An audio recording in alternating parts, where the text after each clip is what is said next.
welcome to Kentucky Beer Reviews. I'm Radar. Special K, is your power level over 9,000? It is! Tonight we're going to be doing Carling Black Label beer. This is, I don't know the ABV, it's something. It says it's 12 ounces.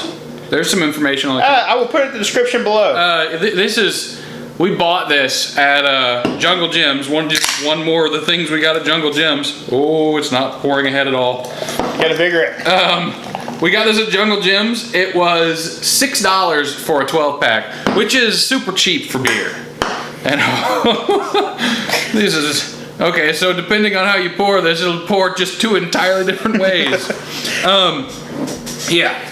So the only thing we bought, we bought a couple of beers this cheap, but every time we buy a beer this cheap, all I can think of is Milwaukee Special Reserve, which was just in every way However, horrendous. I did some research. I watched a fellow YouTuber's videos, Louisiana Beer Reviews. I saw him do it. And did you do it? And this is a very popular beer in I think it's like South America and some parts of Europe. Really? Yeah, big enough to sponsor soccer tournaments and stuff. So even though it's very rare here, apparently. So it's like their super cheap import in Mexico. Well, it's our super cheap import too, because it's from Canada. Yeah, it looks light, medium, sort of a yellow. It's not white enough to call it straw, but I would call it like a yellow sort of color. Yeah, medium to heavy carbonation. Head is white. Yes, very white. It's white, and it has tiny little bubbles. It's going away pretty fast, even though I had a huge head on mine. Yeah, mine is almost non-existent now. I should have poured it way more vigorously. Bigger. All right. It smells corn and sort of. I don't know if I get corn in there, but it's very grainy. It's that dirty grain smell we talk about. Corn. Dirty grain. I think it smells like very specifically corny. Not sweet like corn though. Yes, corn. And the taste. Oh, wow. Yeah. It tastes sweet and corny in the taste. It's not bad, though. Yeah? It's pretty drinkable.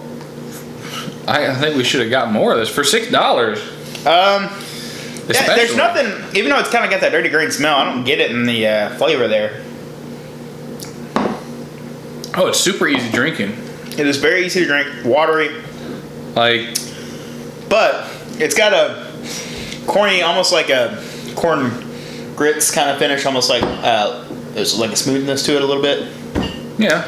But nothing offensive in the flavor, very easy to drink. I mean, it's not oily. I kind of expected it to be oily because really cheap beers like this, you generally just taste kind of like weirdly thick and oily. This is not at all like that.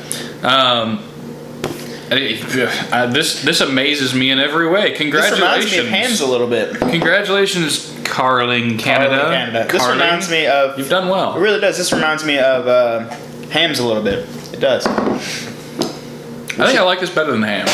We should put this against Hams. We should put this against Hams. We will. I don't know which one would win. I have one Hams in the fridge. Do we? We have one. I found one the other day. That's what we need to do then. All right. This is... you know what? Because this is so cheap... And because it's so good, I'm going to give it an abnormally high rating. I'm going to give this a 7. Generally speaking, this style of beer doesn't get really high for me, but it's $6 for a 12-pack, folks. And it doesn't have any weird, off-putting flavors at all. It's just a beer. Keep in mind that it is an adjunct lager, so the primary flavor coming through is corn, which isn't favorable. I'm okay with that. It's not favorable for some people, but it doesn't bother me at all. And I kind of enjoy this. And I expect this from this style of beer. And it's good, it's solid, it's easy to drink. It doesn't taste super adjunct. It doesn't have that really thick, it doesn't have that thick oily taste that a lot of adjunct lagers get because they use, I don't know, maybe this uses a higher quality corn. Is Kentucky corn adjunct? I don't know. I don't think they use Kentucky corn. They'd have to ship that all the way to Canada. And then the Canadians would have to brew it into beer and then ship it back to Kentucky. That makes it cost more than $6 a 12 pack. I shall give this a 7 as well. It is good for what it is. We're looking for a cheap, affordable beer that is good. This would be the way to go. This would be if they had this in 30 packs, I imagine it would be extremely cheap. It would be so popular here.